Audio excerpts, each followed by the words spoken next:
One of their other locations are ready to serve you. Sammy's is now open in Calamasa. KCAA. So are you ready to embark on a journey towards inner peace where your real home resides? In a world that never stops, finding peace can feel impossible. Welcome to Inner Peace Radio, your sanctuary for self-discovery and mental clarity. I am your host, Lupe Garcia, and my co-host, Brenda Cruz. We are sharing teachings based on Course of Miracles in English and Spanish. Thank you for listening. You can join us now. Welcome to this Sunday evening. Let's begin with the Holy Instant. So we're going to take a moment and just make this moment holy. And the prayer reads like this. This holy instant would I give to you. Be you in charge, Holy Spirit, for I would follow you, certain that your direction gives me peace. And if I need a word to help me, he will give it to me.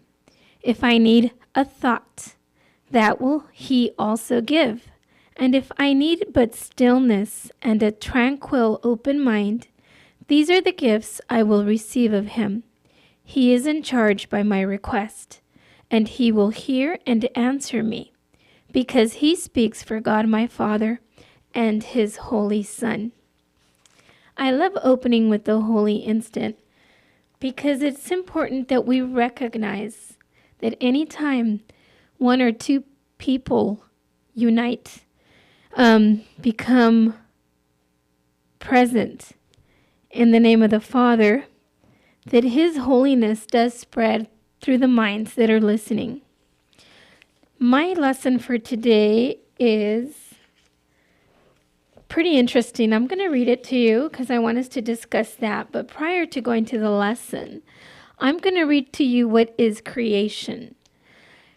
It is very interesting because it reads like this. Creation is the sum of all of God's thoughts, in number infinite, and everywhere without all limit. Only love creates, and only like itself. There was no time when all that it created was not there, nor will there be a time when anything that is created suffers any loss.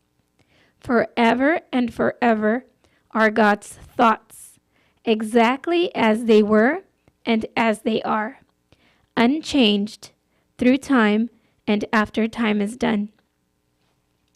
God's thoughts are given all the power that their own Creator has, for he would add to love by its extension. Thus his Son shares in creation, and must therefore share in power to create. What God has willed to be forever one will still be one when time is over, and will not be changed throughout the course of time, remaining as it was before the thought of time began.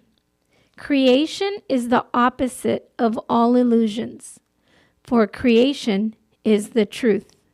Creation is the Holy Son of God, for in creation his will complete in every aspect, making every part container of the whole. Its oneness is forever guaranteed, inviolate, forever held within his holy will, beyond all possibility of harm, of separation, imperfection, and of any spot upon its sinlessness.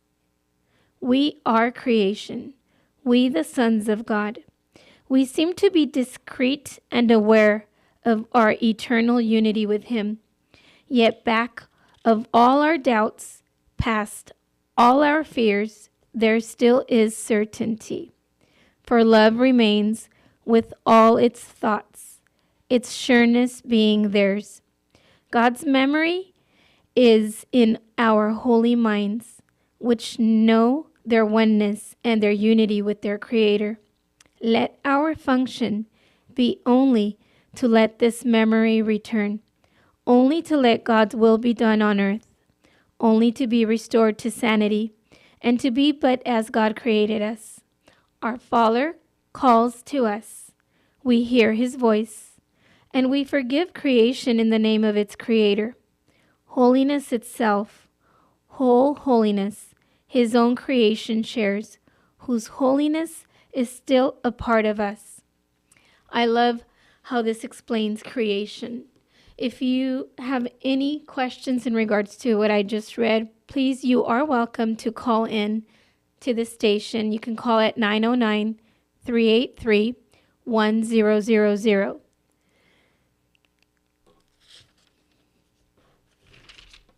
My lesson for today reads this.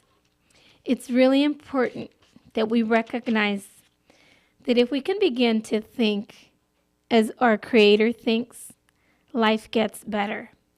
Life gets peaceful. Life becomes happier.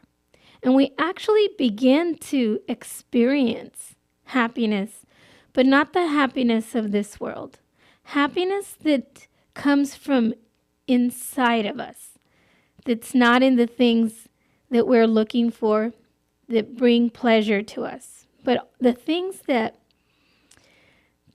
create happiness from the inside out, as well as the state of mind of having an inner peace and having that peacefulness that doesn't move you, doesn't change you, no matter what the eyes are seeing, no matter what the ears are hearing. You're in a peaceful state, no matter what. It's even hard to react, because a lot of times when I've experienced to be in a state of peace, no matter what my children are doing around me or my husband, my peace doesn't move. It doesn't react to what's going on in the family household. And that's when I recognize that it's a peace from heaven, because there's no reaction. Because the human is so accustomed to react to everything, to every emotion, to everything actually that surrounds us. We react immediately without thinking. And the invitation by our Creator is for us to stop a second and begin to realize, to be able to stop for a moment and look and be aware of our thought system. What are we thinking? What's crossing our mind when we see things? What are we thinking? We become aware of our thoughts, of our ideas, and of our emotions, but we begin to be more responsible. Instead of making excuses or using others as an excuse for our behaviors and our actions. And this leads me to my lesson for today, because the lesson that I have says, says all things I think, I see, reflect ideas. I'm going to read my lesson to you so that we can get a little more into this, because it's very, very interesting that we understand and that we comprehend what our Father's insight and what the Holy Spirit wants to relay to us, because He is the true interpreter. If you have, again, any questions to those listening, please dial in 909-383-1000. So my lesson reads like this. All things I think, I see, reflect ideas.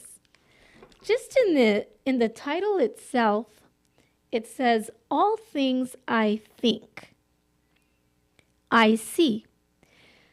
There's another section in this course of miracles that reads, what the eyes see is not true, and what the ears hear are falsehoods. So if I'm being told off the bat, all things I think I see, I'm thinking I'm seeing something that's not there. For if we were created from dirt, as the Bible reads that we were created from sand or dirt that I cannot see. The human eyes are limited to what they want to see, because it says all things I think I see reflect ideas. Every time you see something, you impose an idea upon what you're looking at. I will begin to explain the lesson so we can get in deeper into this lesson. It says, this is salvation's keynote. What I see reflects a process in my mind, which starts with my idea of what I want. From there, the mind makes up an image of the thing the mind desires. Then judges valuable. So once we have an image in our mind, we then judge the image as something important or valuable to us. We then give it, I'm going to say, that mustard seed of importance. We either pay attention and give it value, or we do not. But every time we judge it, we're going to give it value either towards the good or the bad. Because what we see, the human eye sees duality always, although they are limited for eternity. And the only one that can see further out more than the human eye meets would be the Holy Spirit. So once we've seen something that we desire, we then judge it, being whether good or being whether we like it or not. And therefore, we seek to find what we are seeing. These images are then projected outward, looked upon, and esteemed as real and guarded as one's own. So what happens once we see something we like? Let's try to think of an example here. I actually thought of something. I wanted to go out this evening with my husband, and I had projected when he comes home from work, and I put this image in my head. I said, I'm going to tell him you're going to come with me to the radio station, and then from there we'll go dancing to a country club. And I had this all planned out in my head, and I gave it value. I gave it a ladder of importance. And I recognized that I was giving this importance. So if my will of fulfilling this event for this evening didn't come through, I was then going to have an expectation. But I'm going to have, if I do have my partner come with me, I would either be happy for the outcome because I was pleased, or I was going to be disappointed because my expectations were not met. And this is when it says you give it value and you esteem it as something real and you guard it as your own. Because you want to make it personal. You want to make it as something so important. So then I can turn around and complain and tell my partner, this is what I wanted to happen and it didn't happen. And now I have a right to complain. Now I have a right to be upset. Now I have an excuse. And that is how the sight reflects ideas. And then we end up in a state of suffering, complaining, or unhappiness. It reads like this: from insane wishes comes an insane world. From judgment comes a world condemned. And from forgiving thoughts, a gentle world comes forth, with mercy for the Holy Son of God, to offer him a kindly home where he can rest a while before he journeys on. When I realized I was projecting this morning, thinking of what my day would look at without asking the Holy Spirit, hey, what should we do? What are we going to do this evening? Should we invite my husband? I mean, asking the Holy Spirit for guidance, asking him, should we plan this evening or should I wait and see what your will is for my evening? So there's a prayer I always like to pray that says, your will be unto me. And I pray that when I'm not feeling this peace, any moment that I feel I'm not aligned, I pray for this. because I say, your will is not that I imagine my future, for my future lays in your hands. And when I find my mind drifting away, planning all on its own, without the guidance of I call him my inner master, the Holy Spirit, or my inner teacher, when I don't ask him to come along with me to plan my evenings, they're usually going to end up a disaster. They're usually going to end up not fulfilling my expectations and using it as an excuse to be upset or complain or mad. And this usually happens when I try to walk on my own, when I try to think on my own. Creation has all of God's thoughts.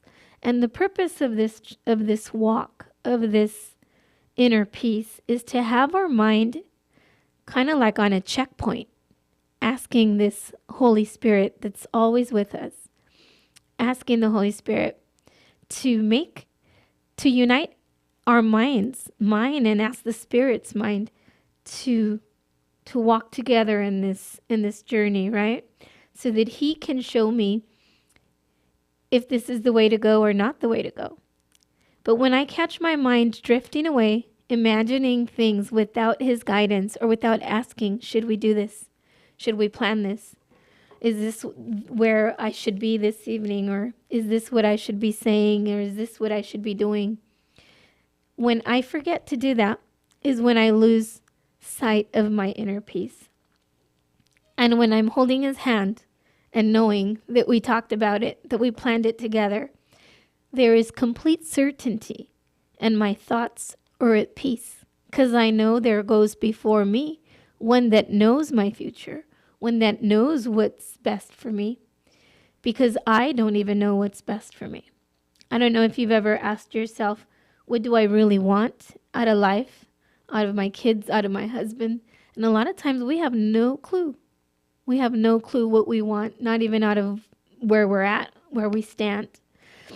But the one that does know our trueness, the one that does know our truth, the one that does know who we are and what pleases us and what we like, is our inner master, is the Holy Spirit, for he never leaves our side.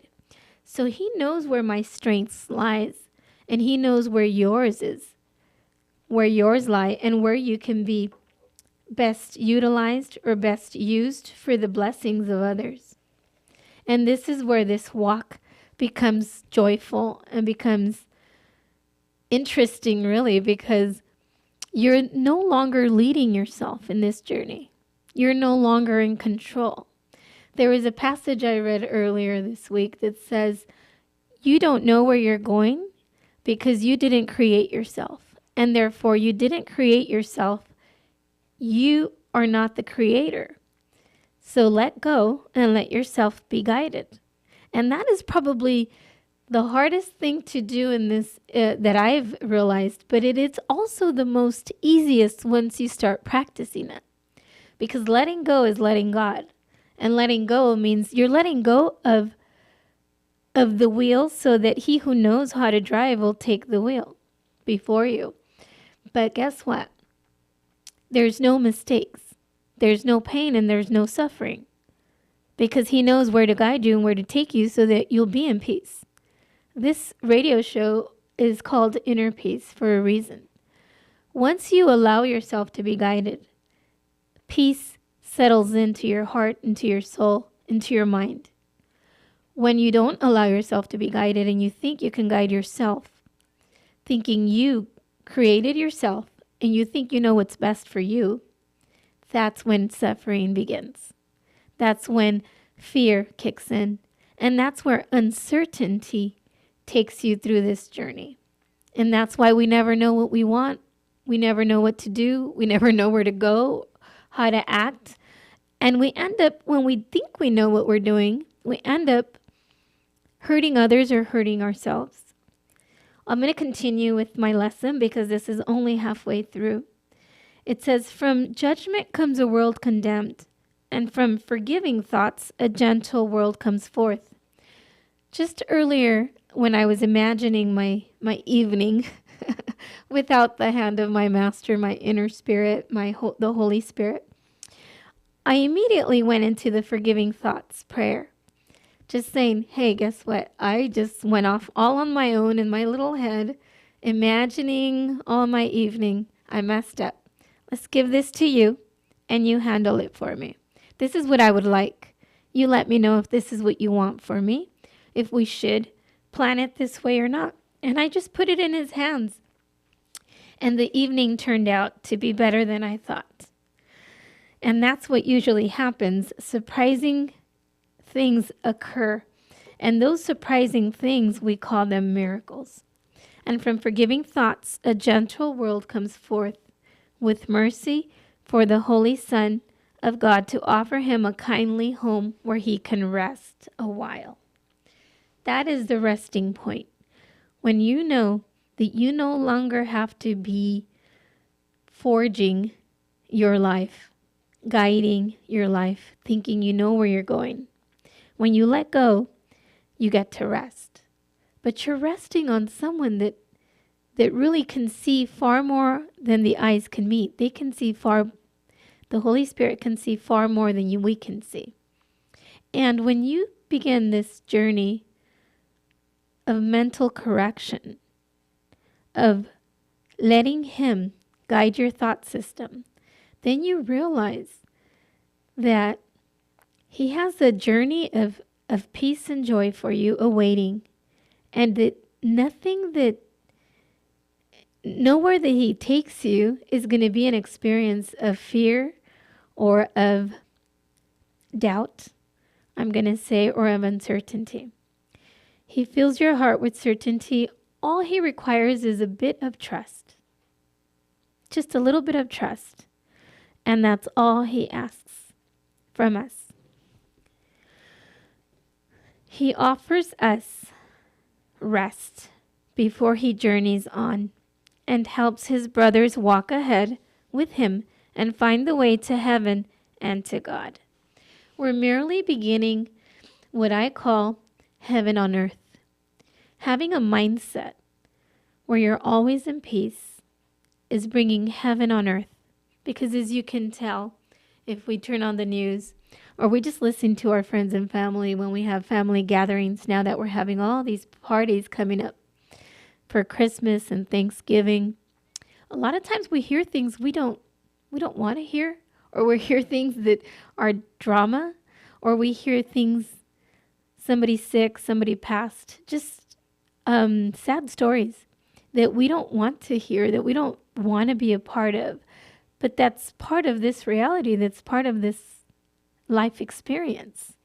How do we maintain our inner peace during these gatherings? How to maintain heaven in our mind when we are listening to our friends and family that don't find themselves in a heavenly state? This is when we impart peace and blessings to our friends and family. That is why it's so important that we take this moment, this time in our life, to allow the Holy Spirit to guide our thoughts and to help us be aware of what we're thinking continually.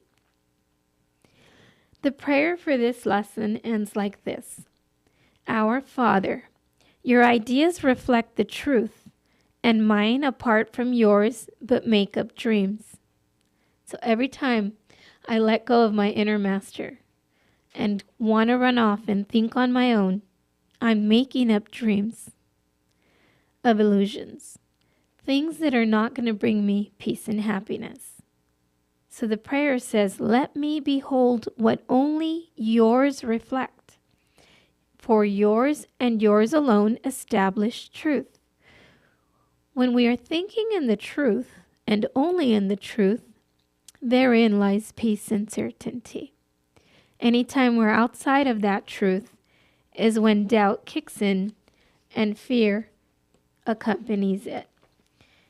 And this show is called Inner Peace. So our thought system is given over to our inner master and lets him help us direct our mind, our thoughts, our ideas, so that we can begin to think as our Father thinks. So we can begin to live in the peace, happiness, and joy.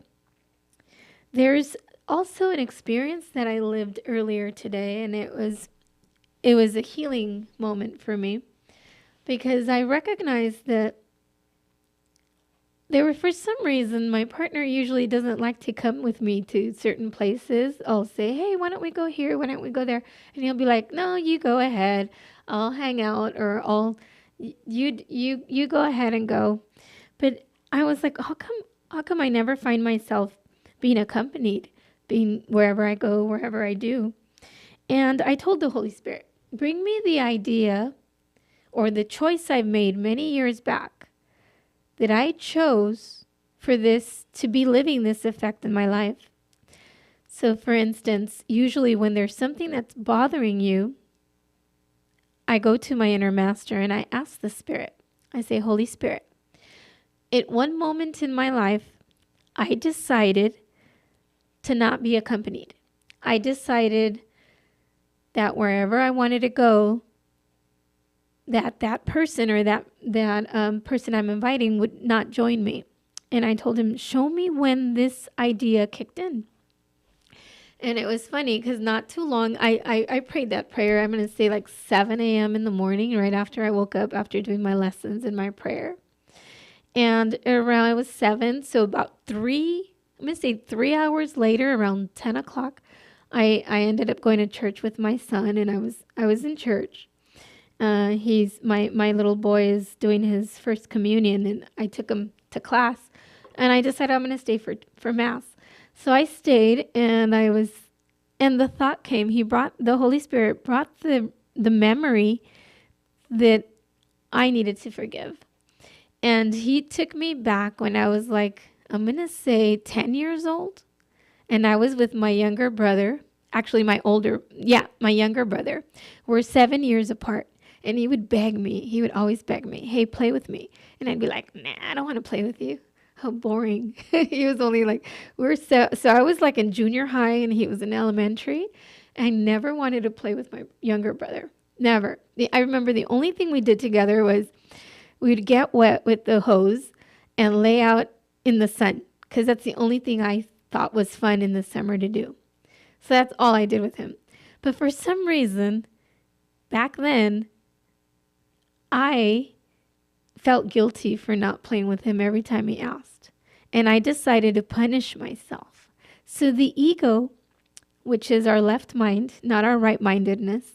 The right mind is where our Holy Spirit lies. The left mind is where our ego lies.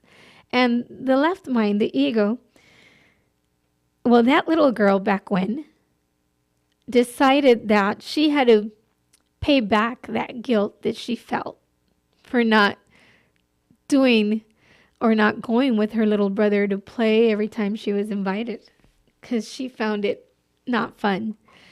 And the Holy Spirit showed me my whole story. That memory, He said, remember when you didn't want to play with your little brother? Well, you decided, the ego tricked you into thinking that you had to punish yourself for not playing with him. My guilt was so heavy and so dense, and I believed it so true that I had to put scripts on everybody that I loved so that they would reject joining me and coming with me, because I had to pay back what I did to my younger brother. And of course, all of that comes with a little bit of suffering and a little bit of pain. And when I seen it, it tore my heart, because I was able to see how much desire my younger brother wanted me to play with him, right? As I saw this in my mind and was able to see like this little mini film of my memory, I was able to release it in the hands of the Holy Spirit in prayer and say, oh my gosh, I cannot believe that I am now an adult.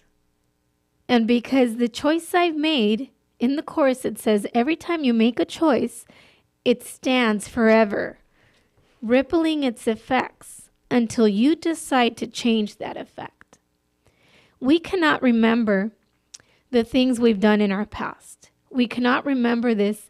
And the Course also says that any memory that carries any type of guilt, You block it in your subconscious, and you put a lock behind it, and you turn the key, and then you throw the key away, because there are moments in your life that were so painful that you don't want to remember them.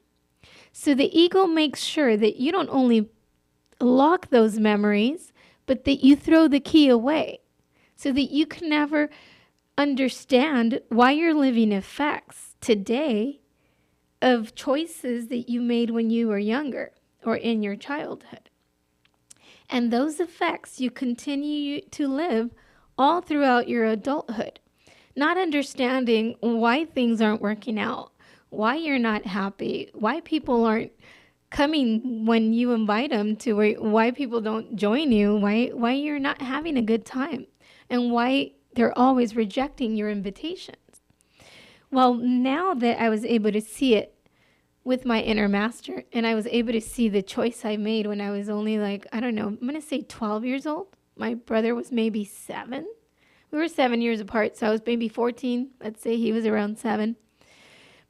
Since I was 14 years old to today, I've been suffering that. I'm like, hey, let's come with me, join me. Nah, I don't want to. You go. You know what I mean? It's like, now I get it. Now I can see it, because it was, that little film was presented to me in my mind, all in my mind, in prayer. I closed my eyes and I said, okay, I see it now. I was able to see it, and I was able to release it. So the Holy Spirit just says, okay, you made a mistake when you were 14 years old. Give me that choice you made and choose again. Choose a different one. And now remove those scripts you've given your partner and everybody who's told you, no, I don't want to go with you. I don't want to play with you. I don't want to hang out with you, or I don't want to go to the party with you. Remove those scripts from the adults that haven't been joining you, because you asked them to behave this way so you can pay back that guilt that was heavy on your heart for so many years. When I did that, freedom rang.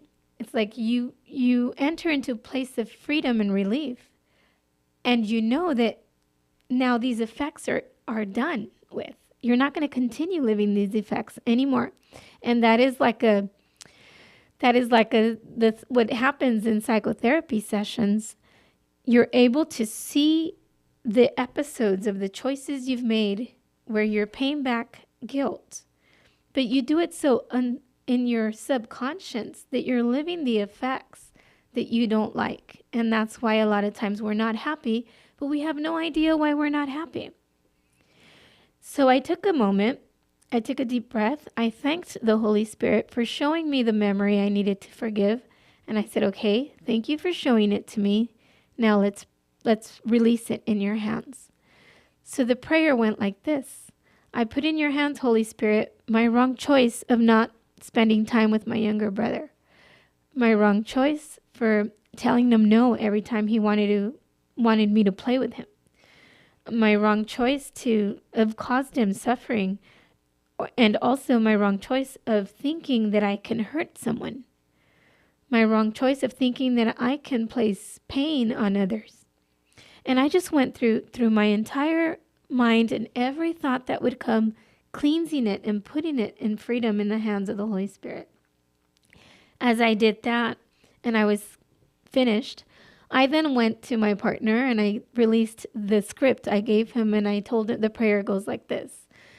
Thank you for fulfilling my need to punish myself, but I don't need you anymore. I don't need you to continue rejecting my invitations, because I now can see that you were doing what I needed you to do so I can fulfill my suffering, pay back the guilt. But I don't need to do that.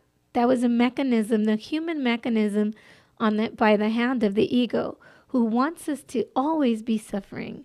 The ego always wants us to be in a state of suffering and in a state of not in peace. And when I was able to see that, I told my partner, I don't need you to continue fulfilling this script anymore.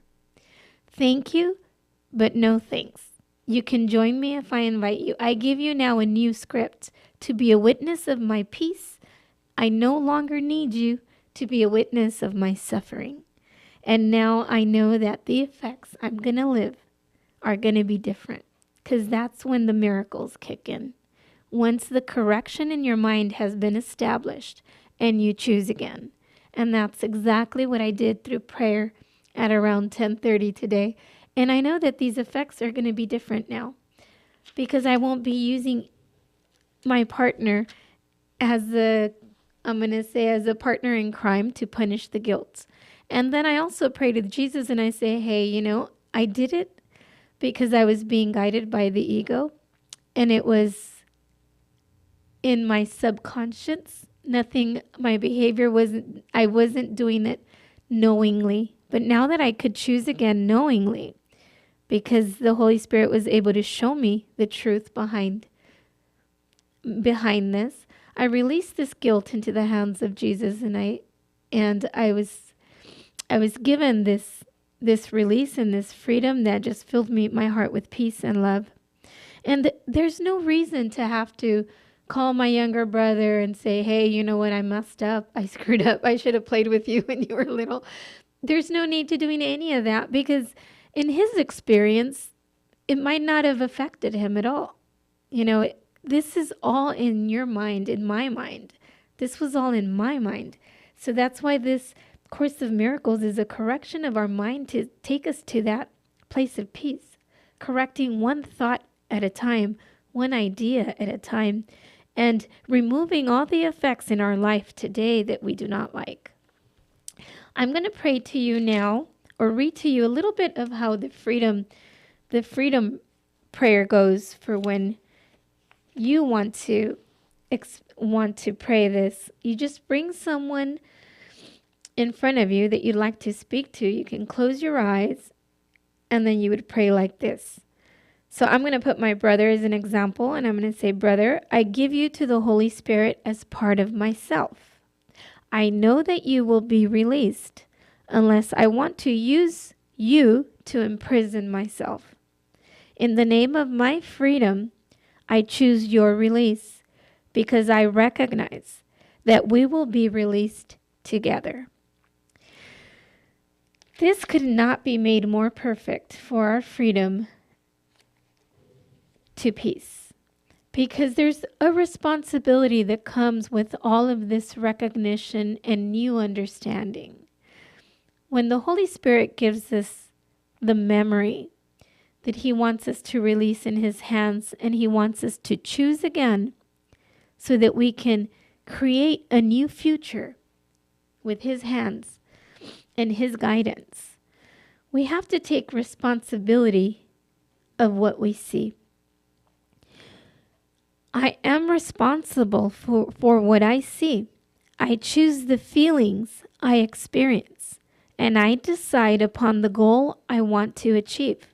And everything that seems to happen to me, I ask for and receive as I have asked. This is really important because we are living what we want to live. A lot of times it seems like that wouldn't be so, because for those that are not living great experiences, a lot of times there's no way that I could be asking for this experience or for this suffering or for this fear. It's usually a suffering. And the reason that we cannot understand it or want to straight out accept it, it's because it's hidden in our subconscious, and it's not done in a way that you plan it knowingly. It's always like a mischief of the ego. He does it in a way where our state of mind is in a state of confusion. So we don't understand how these effects that we're experiencing are really a memory or a choice that we made a long, long time ago. It's usually done in our early years. I'm going to say like during our elementary years, when we begin to make these choices, and a lot of times they come from a place of fear or a place of not understanding, of not knowing. But yet, as adults, it is now our responsibility to take a hold of our choices and of our responsibilities, and with the hand of the Holy Spirit making this new transition. I no longer want to live this. Why am I living this? It's so important that we reach out, that we question, that we ask, because nothing will ever stay unanswered if you asked. I knew something was bugging me, so I asked him, and when I asked him, I usually get the answer the same day. And the answer usually comes as a thought, or somebody will speak it. But whenever, or I also have gained the ability to hear the inner voice, and there's a lot of people out there that can hear the inner voice, the inner spirit. It's not our voice, but it's the voice of God speaking to us. Not everybody has that ability, but we all can hear the inner voice if we wanted to, if we chose to. But in order for the inner voice to speak to your mind, you have to want it. You have to desire it. And it takes, I'm going to say, a purification of our thought system. A time where you have to ask the Holy Spirit, I want to hear your voice. I want you to guide me. I want you to choose for me. I want you to help me walk this journey. I don't want to do it alone. Alone, it's only caused me to feel imprisoned, to feel fear, and to suffer in some way or form. The Holy Spirit can give us your faith in holiness and vision to see it easily, and to be able to be docile to this truth. I think I came to a time in my life where I just said, it ain't working. I can't do this by myself, Jesus. I said, I'm done. And I told him, the beauty of this is he told me, you need to see everyone as the Eucharist. And I said, and how am I going to do that? I had no clue, no idea. When this Course of Miracles, which is really a path to our correcting our mind, came across my life, it changed it completely. And I don't think I'll ever stop doing my lessons, but because it continues filling and expanding my understanding. Some folks call it the light, and some folks call it, I don't know, awakening. All I know is that I'm getting more understanding of the truth. And to me, that is enough. Because if I could understand and see far beyond what the eye can meet and what the ears can hear, that's enough for me to be able to make better choices and decide differently, where everyone I meet can expand my inner peace to them, and peace can be expanded, because our Creator, the only thing He wants to do is for His children to expand love and expand peace. If we can do that, I think we would be doing a darn good job. But it all begins with one person. It doesn't matter who. But if this is kicking in, if this is something you'd like to do, if this is something that you're interested, if you're done, if you're tired of seeing the effects in your life and you're ready for a change, please call in to 909-383-1000 or look me up on Instagram, on Facebook. Just dial, my website is Inner Peace. Embrace, it's actually called EmbracePeaceNow.com. That's my website. If you want to send an email, a message, please communicate. If you're interested in receiving a different way of thinking, a different way of life, and starting a different journey, especially in this 2025, because the year is almost over, and I think it's a great opportunity to be able to start something new and something different. And I think that letting the Holy Spirit guide you in the coming year would be a darn good choice, especially if what you're experiencing today, it's not fulfilling your expectations. If what you are living today is not bringing you happiness, if it's not bringing you joy, and if you're not in peace, I would say, of Course of Miracles would be the book for you. A lot of times, this book you can find anywhere on Amazon. You can find it at any local bookstore. But a lot of times it's better that you find a teacher that can teach it to you, because the book is composed of 3 parts. There's a daily lesson from day 1 to 365 days. There's the clarification of terms, the manual for teachers. The workbook for students is actually the lessons 1 through 365.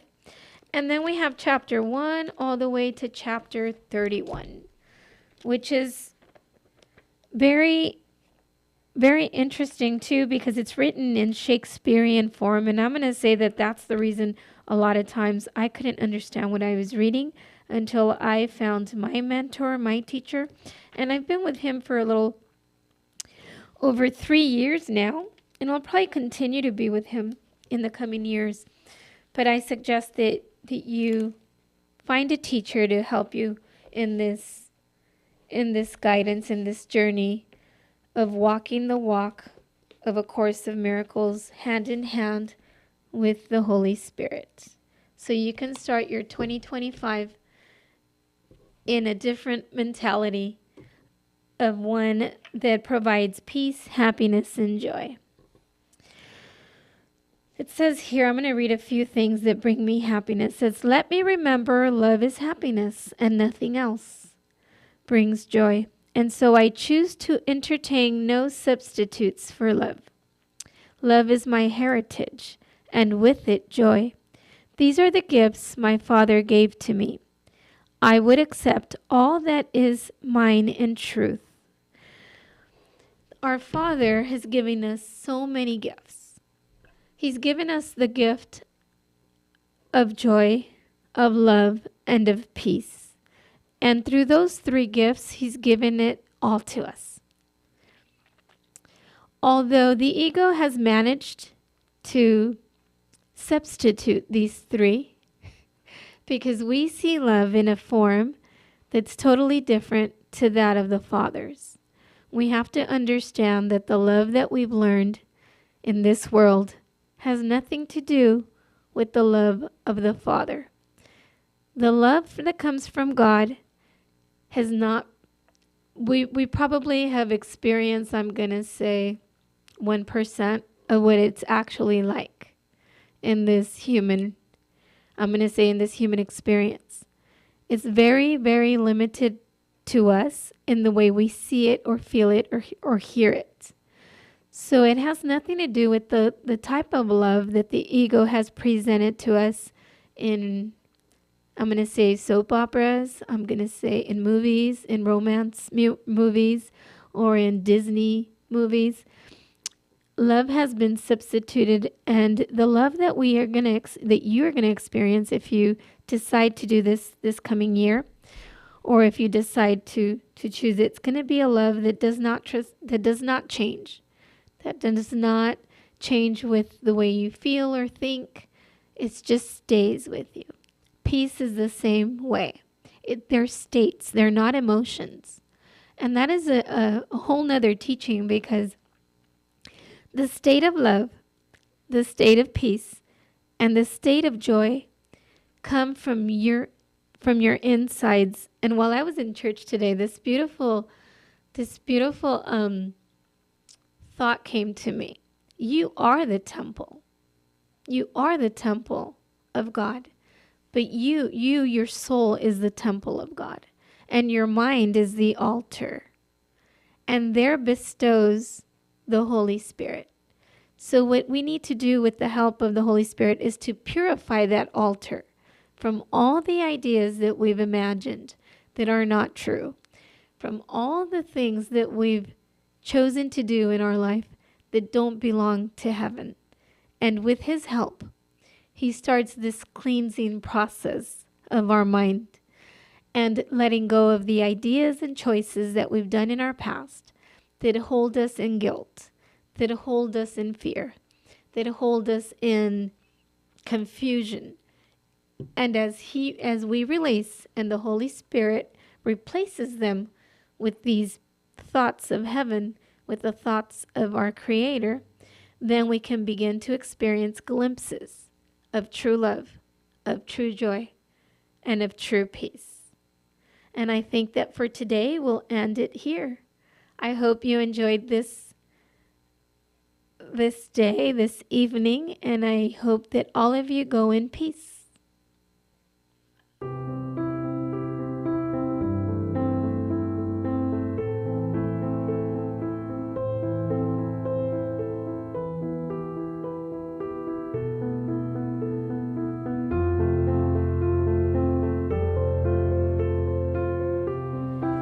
Thank you for listening. At Inner Peace Radio, we provide ways to cultivate mindfulness, embrace meditation, and nurture your soul.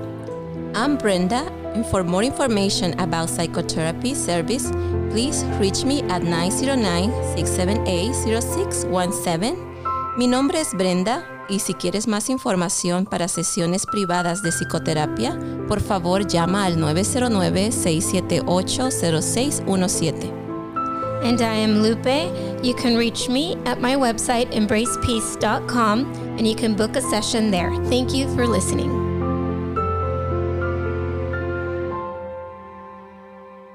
KCAA Radio has openings for 1-hour talk shows. If you want to host a radio show, now is the time. Make KCAA your flagship station. Our rates are affordable and our services are second to none. We broadcast to a population of 5 million people. Plus, we stream and podcast on all major online audio and video systems. If you've been thinking about broadcasting a weekly radio program on Real Radio plus the Internet, contact our CEO at 281-599-9800. 281-599-9800. You can Skype your show from your home to our Redlands, California studio, where our live producers and engineers are ready to work with you personally. A radio program on KCAA is the perfect work-from-home avocation in these stressful times. Just type kcaaradio.com into your browser to learn more about hosting a show on the best station in the nation, or call our CEO for details, 281-599-9800. You're listening to KCAA Loma Linda at 106.5 FM, K293CF Moreno Valley.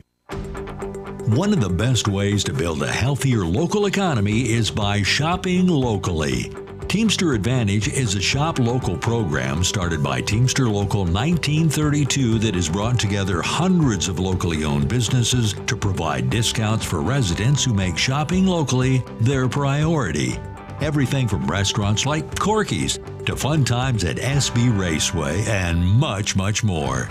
If you're not currently a Teamster and you want access to these local business discounts, contact Jennifer at 909-889-8377, extension 224. Give her a call. That number again is 909-889-8377, extension 224.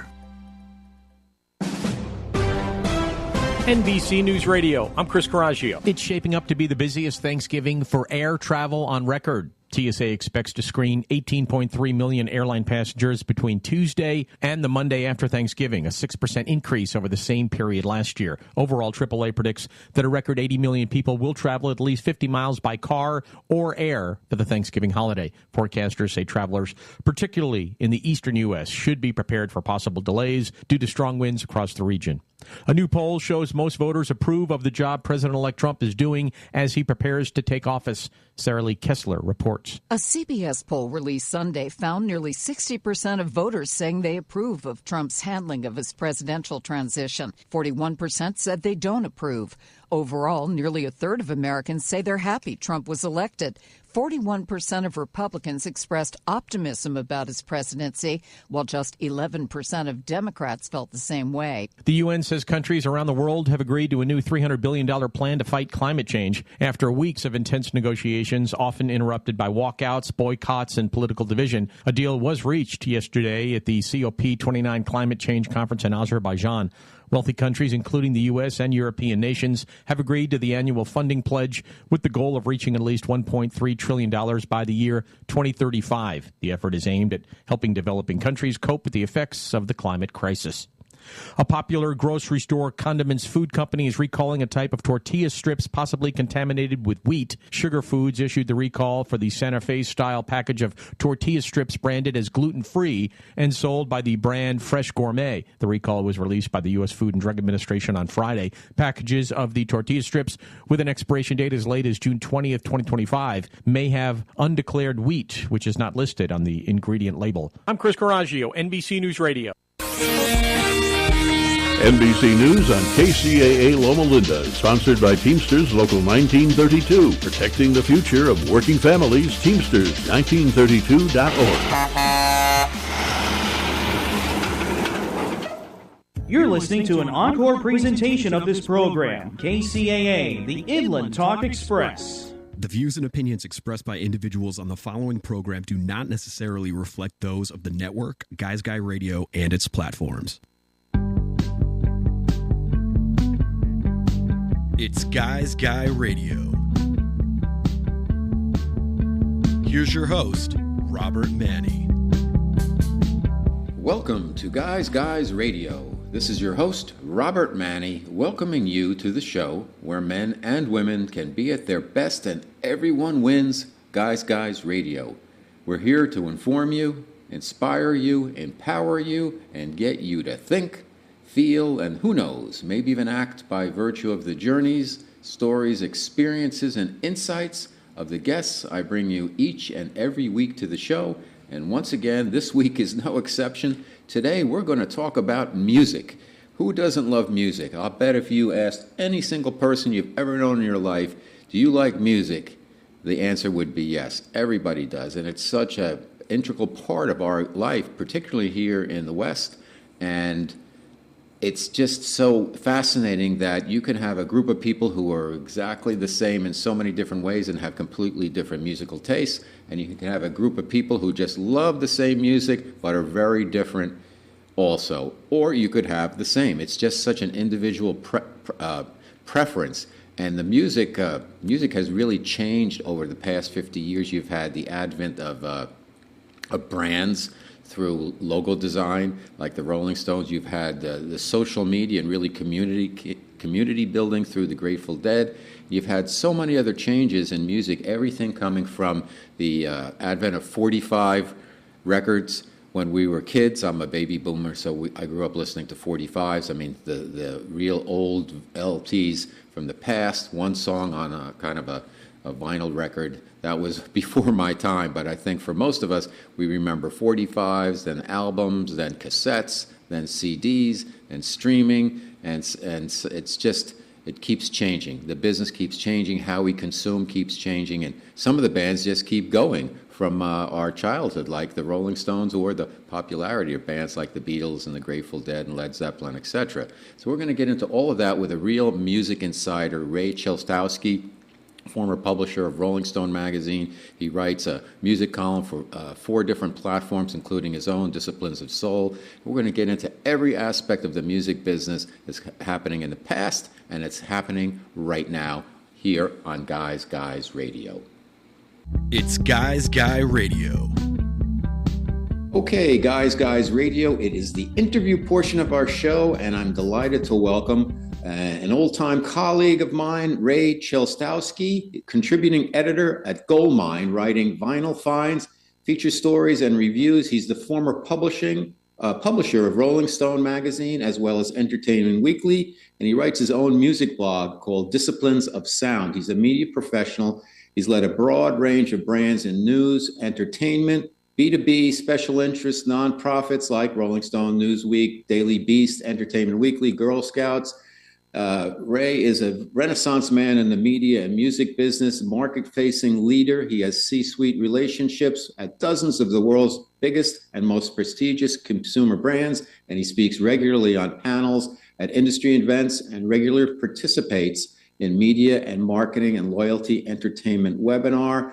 He's a published author on industry topics, and he's interviewed so many great people. Last one, big name I remember was Robbie Robertson, I believe, but he's just done such a wonderful job. And he also points out a lot of great music that's coming out, and he has an affection, I believe, for singer-songwriters. And I'm delighted to have him on Guys Guys Radio. And he also gave me a wonderful review on my novel, A Guy's Guide to Love, because he read the book and he really enjoyed it. And he could see the parallels of my story with what was going on in the industry at that time. So it's my honor, and I'm delighted to welcome Ray Chilstowski to Guys Guys Radio. Welcome, Ray. Great to see you again. It's been a while. It has been. And I'm so glad that you're still at it and you're doing the music business and you're doing such a great job. So let's start a little bit with your background. You worked in the media sales space, which is a tough space and it's changed dramatically over the years. When you were there, it was a lot of it, and I worked on print brands that are now been broadcast and now the internet, et cetera. But tell us a little bit about how you kind of made your way up to become the publisher of Rolling Stone magazine as well as Entertainment Weekly. And what was that experience like? And what did it really teach you about what's going on in the media business as well as the music business?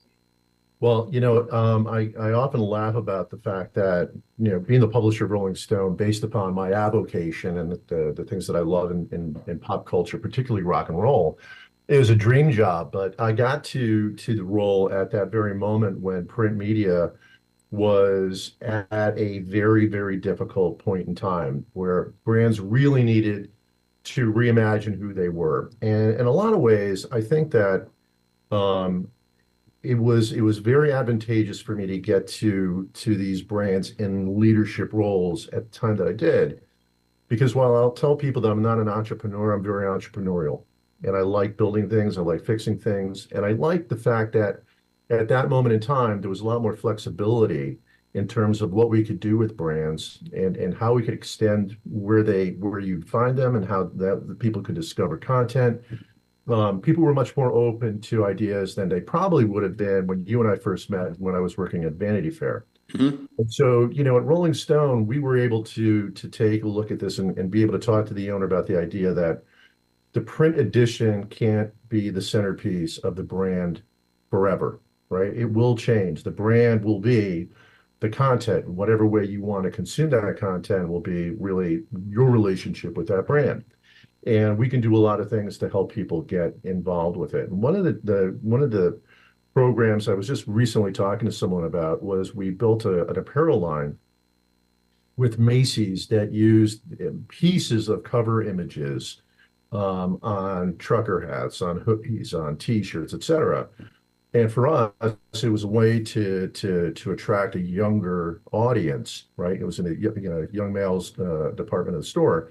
But every one of these items came with a subscription, a trial subscription. So it was a device to, one, drive new revenue and leverage the power of the brand. But it was also a way for us to engage people and have them start to sample the content, understand who the writers were, what the voice of the magazine and the brand was about, and really start, cultivating a readership that could live beyond boomers and Gen Xers. And so it was a lot of fun to be part of that and be part of something that could take brands that you grew up with and you loved and you admired and really extend their lifespan. And I think that today, the brands that were able to start to do those kind of things 10 years ago are the ones that are really continuing to be relevant. We found that in some cases with some titles in the media business, like when you put the word week into it, we get news every second in every conceivable way. And that not only seems antiquated, it just seems out of line with the way that we all engage with news and content. So from my perspective, what's been really fun is to have migrated from the business side, right? And so I started off in ad sales, and then you start, as you move through the ranks of publishing, you start taking on other things like circulation, and you start taking on production, et cetera, marketing, right? Everything other than content creation. And you start to really understand the way the business operates. And I think that because of that, when I migrated to the place where I am today, where my relationship really with media is on the content creation side, it gives me a different kind of perspective to say, how will people react to content? What are the things that we need to do in terms of what the headline is, what they call the deck, which is the teaser content? How do we create things that are search engine friendly, that the words will pop when you go, I'm going to do a search on Robbie Robertson? how does the way that I construct that and position and market it, put it in a position in a search for you to find it more easily and start to understand who I am and what my voice is. And so I think that they've both worked hand in hand in a really interesting way and have taken me forward. But I'd be lying if I told you, Bob, that I'm still not asked by a lot of the people I write for advice on business issues and how they think they might be able to fine tune their operations. And because I write for a lot of brands that I love, Goldmine is a magazine that this year turned 50, which is terrific and has some of the biggest bylines in the business. A lot of people that we all knew and grew up with in writing, they started off at Goldmine. Also write for Stereophile, which is another property that's near and dear to my heart and just has a readership that's so enthusiastic, so engaged, so responsive, and so knowledgeable that when they actually give you feedback, whether it's good or it's bad, it's really informed from a different point of view. So a lot of what I've been able to do is be able to take advantage of that, but also use the experience that I've had in media to help these brands in ways, hopefully, that gives them a leg up and an ability to continue to do what they do with the authority, that authoritative voice that they've always had. So I love it. It's a funny thing. I was asked the other day whether or not I thought magazines would make a comeback, right? Like books made a comeback. You may remember that when the e-readers started coming out, people are like, no one's going to do this anymore. No one's going to take 5 books on a plane when they're going on a trip. They'll take 5 books on an e-reader. But the resurgence, particularly of teenagers in terms of actually reading physical products and engaging with it, just like vinyl, there seems to be that the physicality of things has been really interesting. So I'm hopeful that as magazines maybe take an eye and look at what's happening in Asia, where instead of sacrificing the actual physical product and the quality of it, the paperweight, the glossiness, the finish, the art direction, et cetera, that complements all the written words and actually puts the money into it, I think we might be able to see where people actually invest in it again. And I'm really hopeful that you see that happen and that the brands can continue to be alive in that format, because I think that they can do things there very hard to do elsewhere. How do you write for Disciplines of Sound, which is your blog, Goldmine, Stereophile, Studio, and others? How do you determine what you're going to write about for each of these venues? So for Goldmine, I started writing for them. I'm looking over here. My first cover story was with Joe Walsh, the Eagles guitarist, probably about 10 years ago. And I started writing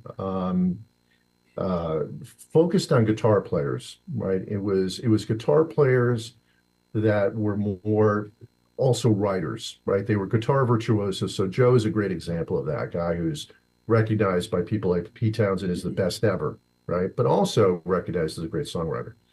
And then I started picking up some assignments where I was getting into the real avant-garde on the guitar space. So I was interviewing people like Mike Stern and Eric Johnson and others. And it kind of led me into a place where I guess I'd always been really attracted to jam bands, the Grateful Dead, the Allman Brothers, and you can argue that in a lot of ways the band was one of them. And I started getting into that space and doing a lot more work with those organizations and became kind of known in that world. And so it kind of expanded to where then I developed a weekly column with a real focus on jam bands, and the anchors of that being the Grateful Dead, the Allman Brothers, and the band, but then going into all the other bands that are emerging who have carried that tradition on. So bands like String Cheese Incident and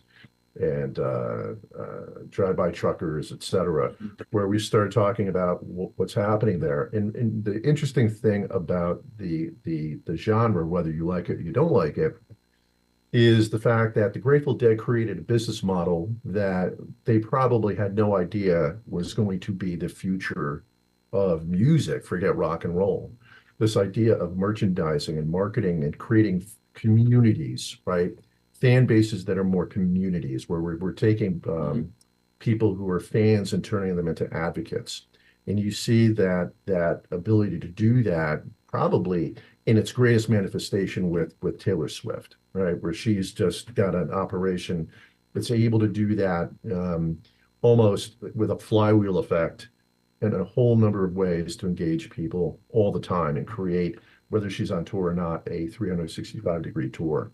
And so the jam band scene has really emerged as sort of a beacon of that, because it happens on a much more grassroots basis, but it attracts a real younger audience, and an audience that operates in a way that I think gives us a lot of hope. So I focus on that predominantly for Goldmine now is my core responsibility. I operate in that lane, and most recently, my last piece was an obituary on Phil Lesh, the bass player from the Dead, who died last week, and the importance and the impact that he had.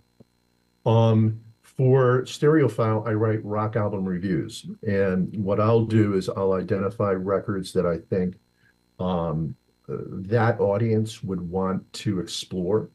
And so it could be in the case of a reissue that's been remastered, like I just did for Stereophile, this remarkable box set of demos on vinyl, 5 vinyl records of Jimi Hendrix from Electric Ladyland.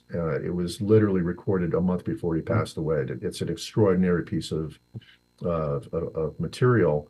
But then I'll look at bands that are new, that a lot of these folks may never have heard of, but through a high-end audio system, the material that they create is something that actually is amplified in a way that an audiophile would appreciate. And so I'll submit what I recommend to the editor, and we'll talk about it, and we'll figure out which ones we agree are probably the best to do. And I'll do anywhere from 2 to 4 reviews a month for them. And the big difference with Stereophile is that it's required that the review be done against physical product. So it's not streaming. It can't be a digital file. It's got to be either vinyl, a CD, and again, I think that adds a different kind of dimension, because when I write about it, I'm also going to be talking about the sonics and the mix and the mastering, etc. Another magazine, Copper. It's a digital-only magazine that I write for out of Boulder.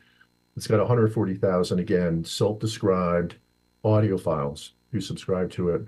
There I tend to do Q&As with established artists, and that's where I'll interview people like Ann Wilson from Heart.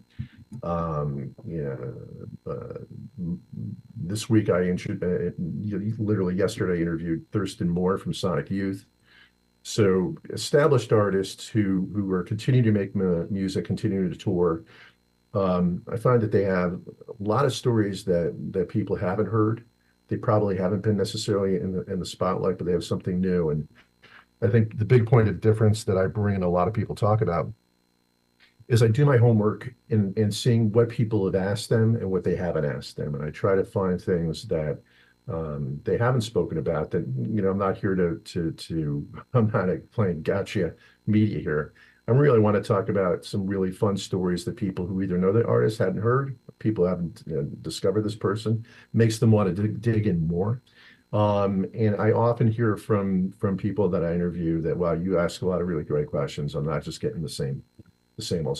So those are those kind of things. And then my blog really started out as, as my introduction in how to do this whole thing, right? It was, I had an assistant at Entertainment Weekly who had suggested we would talk every morning about music. And she's like, yeah, you got to write a blog. And I'm like, what do I know about writing a blog?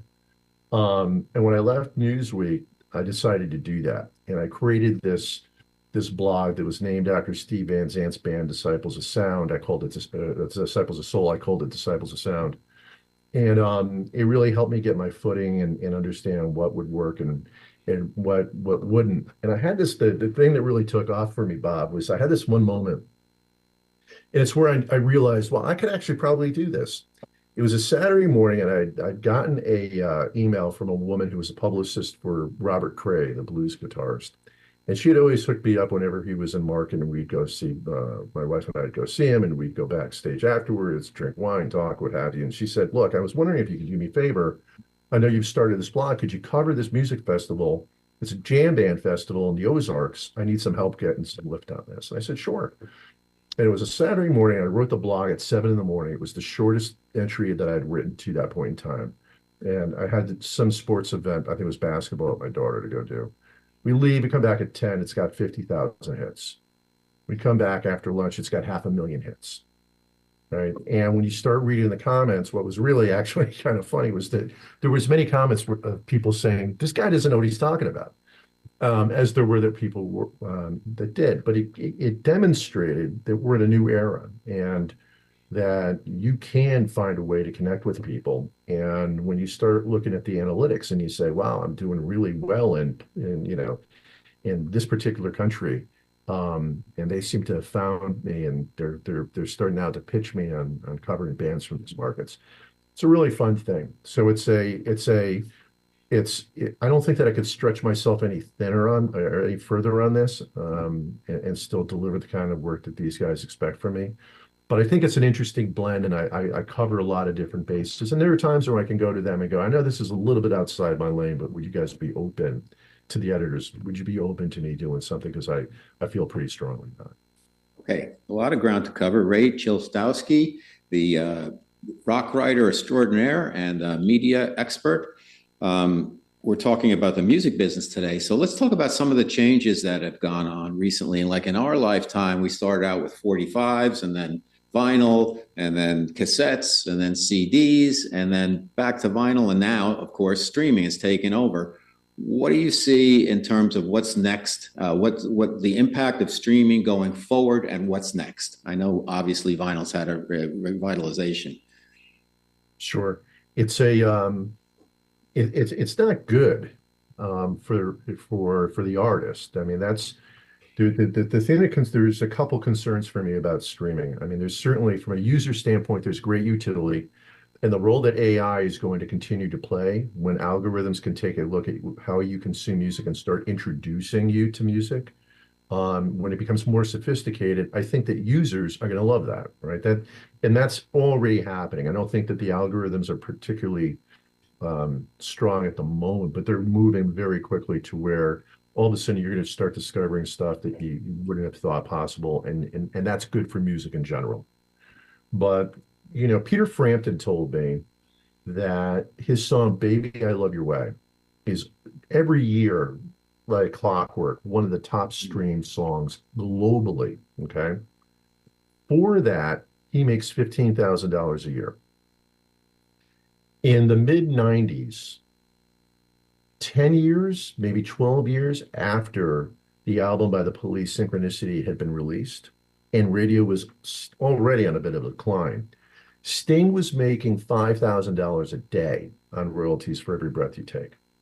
So when you think about the disparity of the ability to actually make a living, and not everyone's not going to make $5,000, but you're seeing a lot of artists right now in their late 30s and early 40s rethinking their career path, deciding, really, can I make a living on doing this? Is this trajectory viable? And my concern even more about that is what we retreat to then is where AI and automation starts becoming such a big part of music creation, that idea of artistry where people actually have an idea and actually build it out, right, from just a thought and a guitar or a piano and start building out a song, that starts happening in a way that it loses some of its soul. So I think that there's a challenge. One of the reasons why vinyl has made a comeback is that a lot of the labels don't want to deal with it. So they cede the rights to vinyl to the bands themselves. And so bands, if they can actually find a manufacturing facility to actually press these, right, and they can actually distribute them through their own stores, sell them while they're on tour, et cetera. If they're selling the record for $30, they can potentially make $20, right? So for them, as much as there's a curiosity, a fascination that you're seeing with young consumers with the physical product, it's also being matched by a supply that's driven by the need for artists to be able to make a living. And this is one of the ways they can do that. And so I think that something is going to have to be determined, because if someone at the top of the food chain can only make that much money through streaming with a song that's, a top 20 globally streamed song, it's impossible then for anyone to look at streaming. And what I do think is happening as well, Bob, is that people are starting to they're moving away from the album format. So they're doing literally EPs. I'm going to do 4 songs here. And so instead of doing one full album in the year, the first third of the year, here's 4 songs. Then I'll do another 4 songs. Then I'll do another 4 songs. Because then you'll actually stream the 4 songs. I put an album out, you might listen to 2, and I'm not monetizing the balance of the record. So there's a lot of things happening at the moment to try to find ways to operate within the system. But the system doesn't really allow for artists to look at that as a way to operate. And so you're going to see much more happening with live events. And one of the things that's taking hold right now as well is live streaming. So if you can't make it to the show, or the show's they're not hitting your market, but you want to see your favorite band, you can pay to watch them play, and the production quality is pretty high. So it's forcing the business to evolve, but it oftentimes feels like it's at gunpoint. Let me ask you about again, something from our past. Classic rock seems to be very, very resilient. I've got a couple of my own theories that you can correct me on. One is that it's very expensive to break new bands. Number 2, it's always easier to get consumers to buy more of what they're already buying than the cost of acquisition of new consumers. And it seems like there's a hand-me-down basis for a lot of classic rock where you can always hear it, and then your sons and daughters listen to it, and then their kids are listening to it, and and the music was really good. And I want you to talk about the whole phenomenon with classic rock, why it's so special, why it keeps going, and with 3 other points to that, if I may. One is the artists selling their catalogs from classic rock. Number 2, I'm going to take 2 artists. I want to get your take on what's happening with Springsteen now, because I know he just sold his catalog. And then the Stones, who were, not doing much for 18 years except for touring now and then, and yet they hit the home run with in my opinion, and most critics said Hackney Diamonds is like the best thing they've done in like 30 years. Talk to us about all of those things. Okay, I'm going to try to remember each one of them.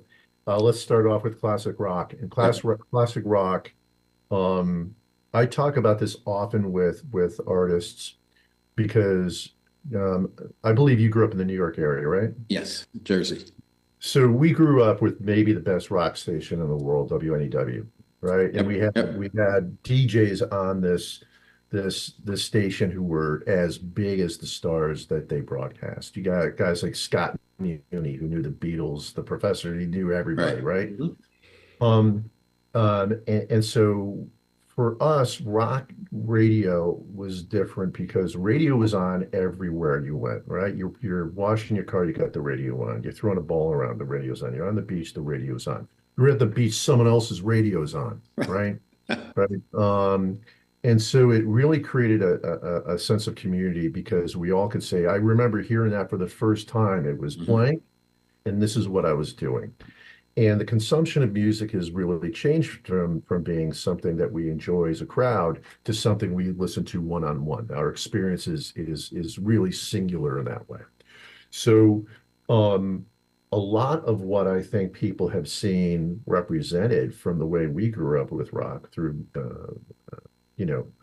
movies is romanticized, and there was a world around it, right? There was an understanding of they went into a studio and they went on the road and these things happened, and there was a romance to that I think is really appealing. But I think in some ways the popularity today of classic rock radio among young people is the result of a couple things. And I went to a college graduation party back in June, and I looked over at one of my wife's cousins, and we were just like, can you believe this? We're listening to all music from the 70s and 80s. These kids are like 22 years old. There's a bifurcation that's happened in popular music, and the problem for the opportunity it created for classic rock is you see kids either gravitate towards rap and hip hop, or they gravitate towards arena country. And in the middle, there's a void. And that void is where people are going and looking at this music and going, the music speaks to me still because it speaks to a certain point in your life. The music's got attitude without being misogynistic, without being like it's got character, it's got a voice. And I regularly hear people say, "You guys were so lucky to grow up with this." My kids, they're like, "You grew up with the best music. This is unbelievable. We don't hear anything like this." And when you listen to rock radio now, rock radio doesn't allow for us to play the new Stones record, really, right? You're going to hear all the other stuff. So the actual channels to which you're actually turning for classic rock, they're giving you Immigrant Song again and again. And these kids are hearing, it's almost like the repetition to it is something that's saying, it's making them understand how powerful it is. There was an article, and I talk about this one a lot, Bob, and it's sort of like the $64,000 question. 2 years ago, there was an article in the Washington Post about something called like the death of the electric guitar, and they referenced the fact that they looked at like all top 20 songs of the year that year, right? Weren't rock and roll, okay, but not one of them included a guitar. Not one included a guitar. Wow. And then you looked at Guitar Center stores are going under, Sam Ash is going under, Fender and Gibson were struggling financially. And there weren't people who were saying, I want to be Jimmy Page, I want to be Eddie Van Halen, I want to be Eric Clapton, right? Because there wasn't that instrument wasn't playing a role in the music. That's changing because of the phenomenon that you're talking about. All right, so Springsteen and the Stones. Yep. Springsteen selling his catalog is I think striking while the iron is hot. I think that he had been very adverse to any commercialization of his music over the years. You may remember the movie Mask with Eric Stoltz that was about a particular kid with a physical affliction. The kid loved Springsteen, and Springsteen didn't want to commercialize his music, so they ended up using Bob Seger's music there. So we've gone a complete 180 from where he had been back in the 80s to where he is today. And he's, all this some of the stuff in terms of the cost of tickets at his shows, et cetera, it starts to look a little suspect, but you have to ask yourself a question. If you look at the concerts and the people at his shows, there's some young people in there, but the majority of the people, the last time I saw him was the River Anniversary Tour, and there were guys with sweaters over their shoulders. He might have been singing about the working men, but a lot of those people were middle-aged guys. And so the marketability of these songs, they may have a shelf life, and he may be taking a look at that and saying, what, right now is the moment to capture that. I think a lot of people are wondering how long that can be the case, but time will tell. In terms of the Stones, when they came out with Tattoo You, it was one of like the most important records that they had made, and probably the last important record they'd made until this current one. And everything was like, this is the best record since Tattoo You. Tattoo You was 81. And at that point, Mick Jagger was in his late 30s, and they were already like chiding him about like, well, you had said you were not going to be rocking when you're 35, and here you are 37. Now he's in his 80s out there. And the thing about it that's remarkable is he's got great energy and great enthusiasm. And I think that what is interesting about he and Keith is that they've always been tied to their roots. And they had a couple moments, and particularly Mick, where he kind of migrated into more pop-driven music, but I think what this does is it connects back to where it all began, and there's an authenticity to it, and their age doesn't impede their ability to deliver it in a really Rolling Stone-esque way, and I think that's really great, and I think that they have found a way to continue to be relevant where a lot of bands, have given up. Like, Billy Joel had said for a long time, he just came out with that one single this year, which was tremendous. But he was like, I got nothing else to say. It'll come out. And the fact that they have things still to say is great.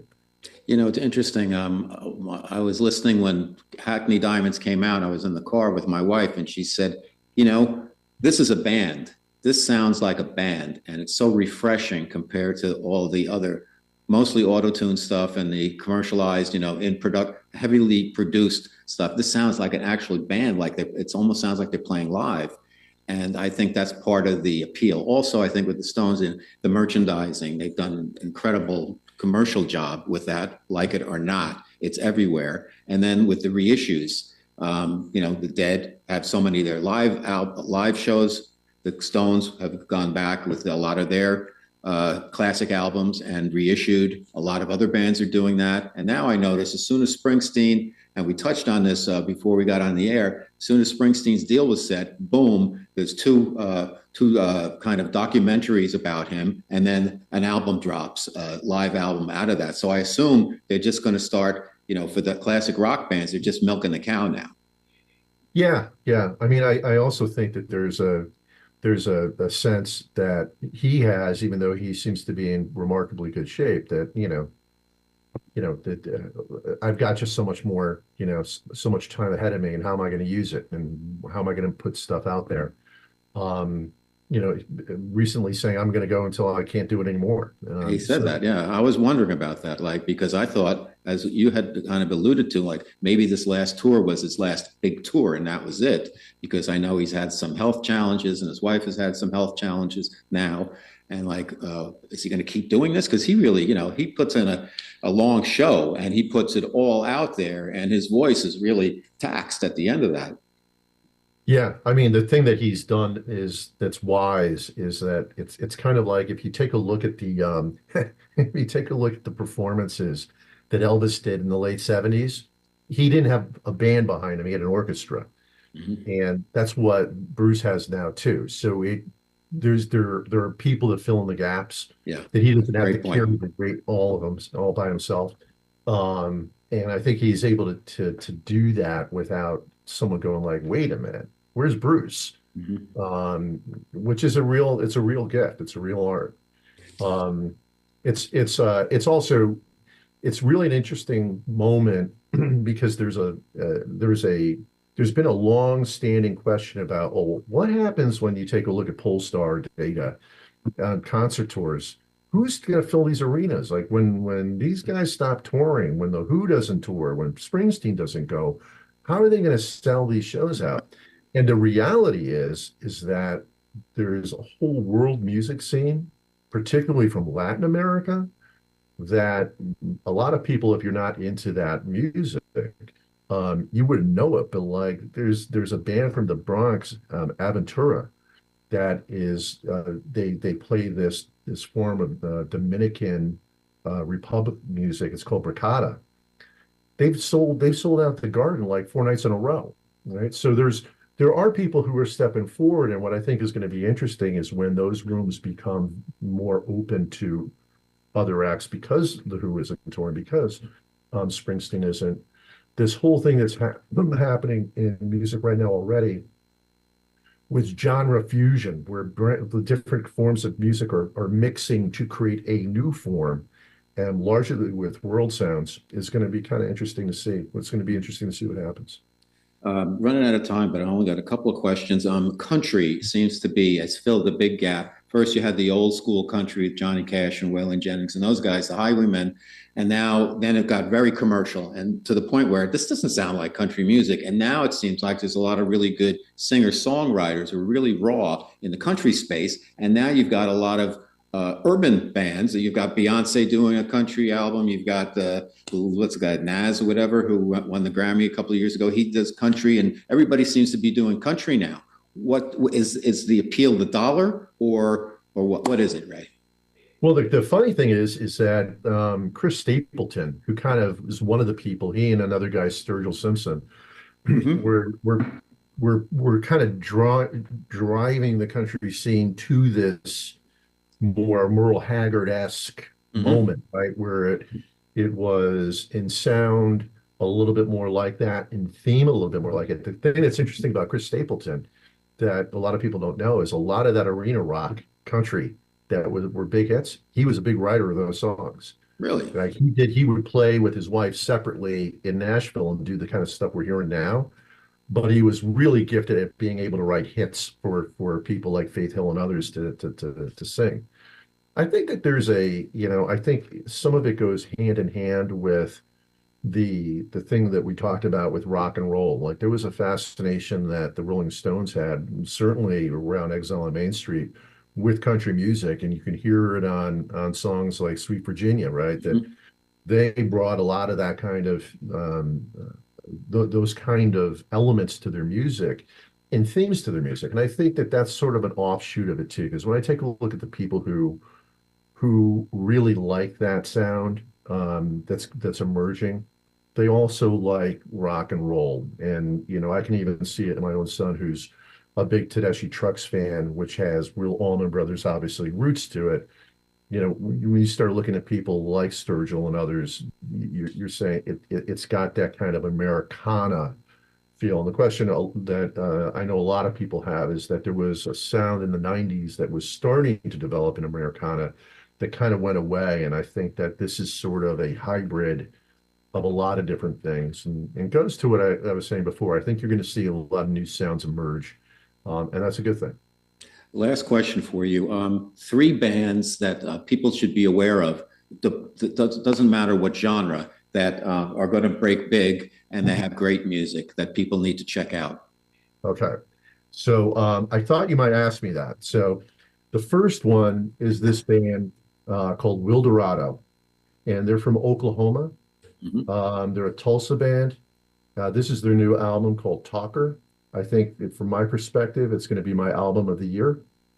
They are, I want to say they're sort of like Ryan Adams meets U2. Okay. It's nice. Just a fantastic sound. This is a band from Los Angeles called Wand. It's their new record called Vertigo. Again, this is a group that has a real atmospheric sound to them. I think it's really, really terrific. And I really would encourage people to tune in and pay to learn more about an artist from Queens named Jesse Malin. Jesse Malin's been around for a while, but he suffered an aneurysm in his leg, and it sidetracked him. He has a new song out called Argentina. If you don't know anything about him, it's about his journey of recovery. And there's a big benefit concert happening this month with people like Springsteen and others playing with him. Yeah, I'd check him out and any of his albums, including his first solo album, The Fine Art of Self-Destruction. Last thing, where can people find out more about you? Forgive me, I should have asked you that. Sure. Earlier. So my jam band column is called Natural Funk Project, and that's at Goldmine Magazine. It's called goldminemag.com. You can find it there. And then go to stereophile.com to look up my reviews. If you go to album reviews on the nav bar, you'll find it under rock and roll, and I encourage you to take a look at it. And I encourage you to tell us whether you like it or you think maybe we got a couple things wrong. Fantastic. Ray Chelstowski, amazing breadth of work, amazing success, amazing insights into the music business, and you're an amazing guy, and you play a good round of golf too. So thank you so much for being on Guys Radio. I hope we can do it again. I learned a lot today, and you really know your stuff, so thank you. Thanks, Bob. It's always great talking to you. It's Guys Guy Radio.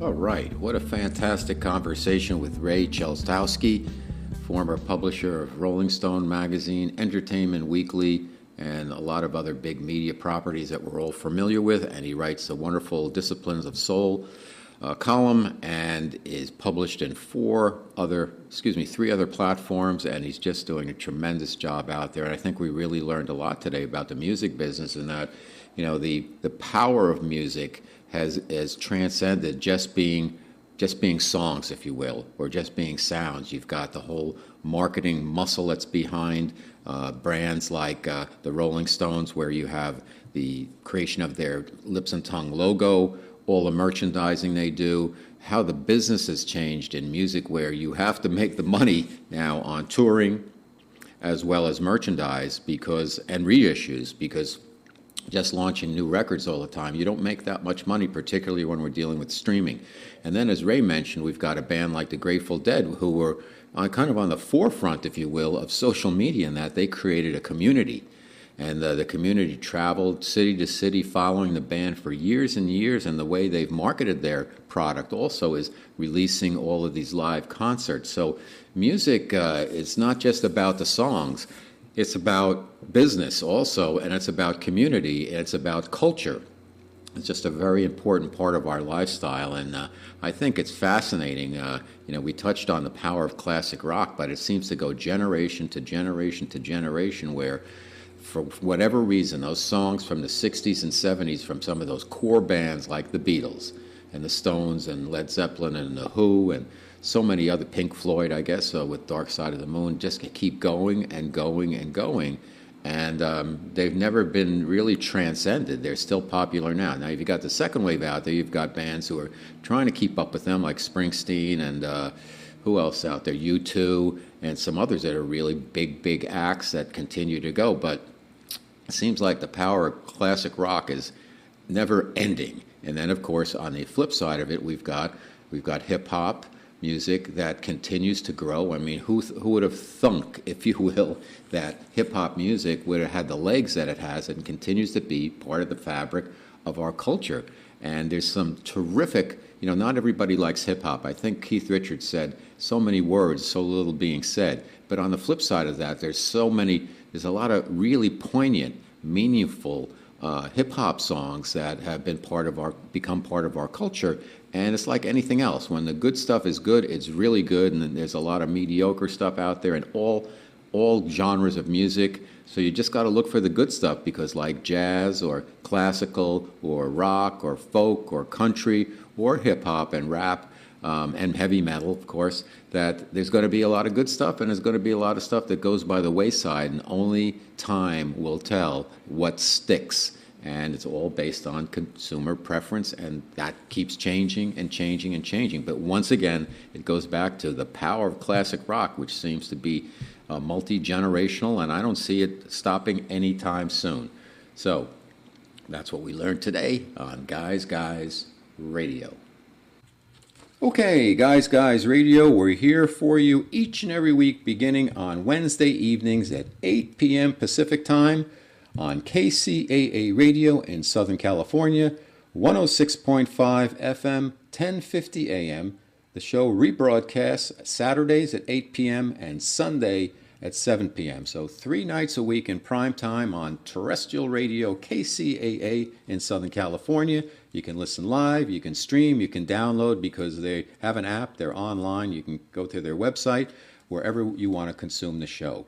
Speaking of which, our podcast of Guys Radio is a global phenomenon. We're available in over 100 countries where we've been downloaded. We're on all the major platforms: Apple, Audible, iHeart, Spotify. The list goes on and on. So wherever you consume your podcast, you should be able to find Guys Radio.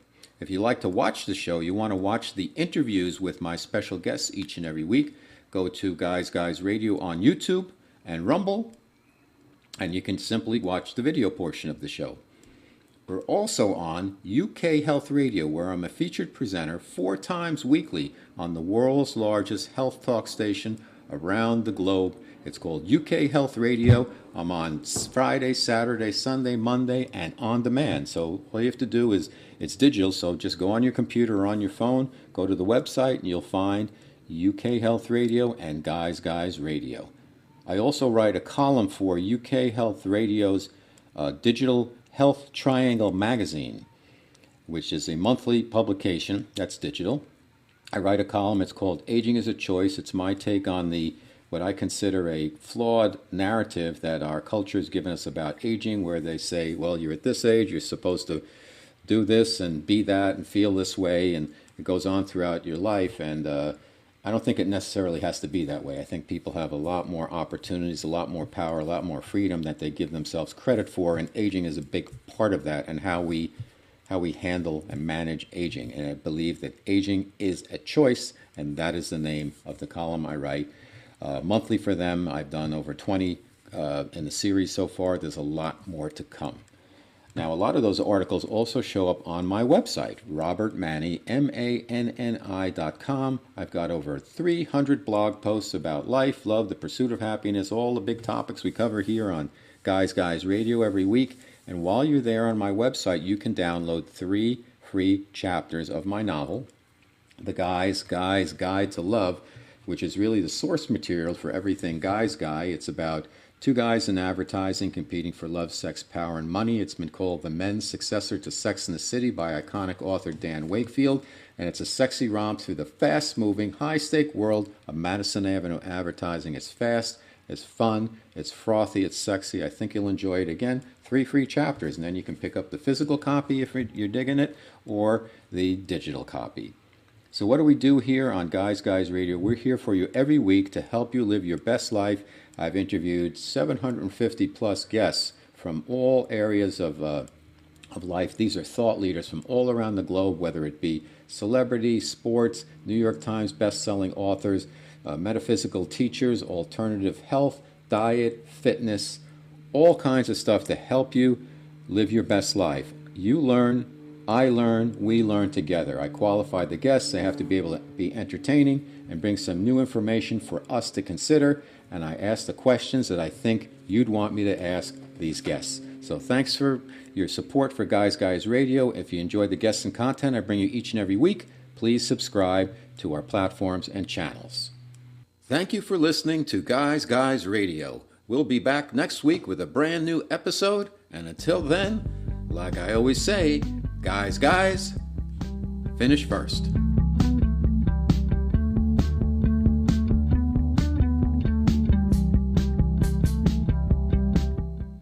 We supply the words, you paint the picture. KCAA.